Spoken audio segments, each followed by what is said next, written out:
दोस्तों, जनहित भारत में आप सभी का स्वागत है। आज हम बात करेंगे सुप्रीम कोर्ट के उस निर्देश की जिसमें सुप्रीम कोर्ट ने साफ साफ कहा है कि चुनावी बॉन्ड के माध्यम से राजनीतिक दलों को दिया जाने वाला दान का विवरण चुनाव आयोग के पास होना चाहिए। केवल इतना ही नहीं, सुप्रीम कोर्ट ने यह भी कहा कि उचित समय पर हम इस पर गौर भी करेंगे। इसका मतलब साफ है कि अब सुप्रीम कोर्ट उन सभी स्रोतों का पर्दाफाश करने वाला है जहां से गलत तरीके से चुनाव लड़ने के लिए चंदा लिया जाता है।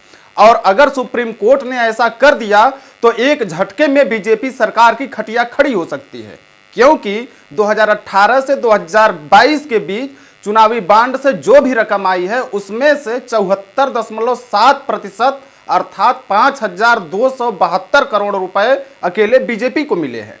सुप्रीम कोर्ट में एडीआर के वकील प्रशांत भूषण ने यह तर्क भी दिया है कि जब नागरिकों को यही नहीं पता है कि पार्टियों को पैसा कैसे मिल रहा है तो यह उनके जानने के मूल अधिकार का उल्लंघन भी है, और ऐसी स्थिति में किसी नागरिक का साफ सुथरी पार्टी से संबंधित ईमानदार उम्मीदवार को चुनने के उनके अधिकार को खत्म कर देता है। उन्होंने यह भी कहा कि कारपोरेट जगत अपने लाभ के लालच में चुनावी भ्रष्टाचार को बढ़ावा दे रहे हैं और चुनाव में दिए जाने वाले समान अवसर को बिगाड़ रहे हैं। अब चलिए आपको मणिपुर लेकर चलते हैं और बताते हैं कि सरकार की लापरवाही के कारण मणिपुर की कानून व्यवस्था और लोक व्यवस्था इतनी ज्यादा बिगड़ गई है कि वहां पर सरकारी हथियारों को भी लूटने का प्रयास किया जा रहा है। और न केवल सरकारी हथियार लूटे जा रहे हैं बल्कि वहां पर पुलिस अधिकारियों की भी हत्या हो रही है। आपको जानकारी दे दें कि इम्फाल के निवासी उपमंडल पुलिस अधिकारी चिंगथम आनंद की हत्या गोली मारकर कर दी गई।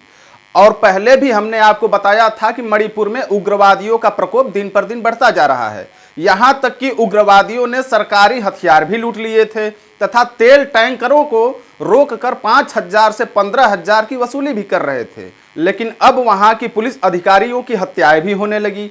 आपको जानकारी दे दें कि मणिपुर लगभग 5 महीनों से हिंसा और अशांति के आग में जल रहा है, लेकिन मोदी सरकार मणिपुर में शांति बहाली के लिए आज तक कोई ठोस कदम नहीं उठा रही है। अब बात कर लेते हैं अरविंद केजरीवाल की, जिनको 2 नवंबर को ईडी के सामने उपस्थित होना था, लेकिन वह ईडी के सामने पेश न होकर के मान के साथ एमपी के सिंगरौली में रोड शो करेंगे।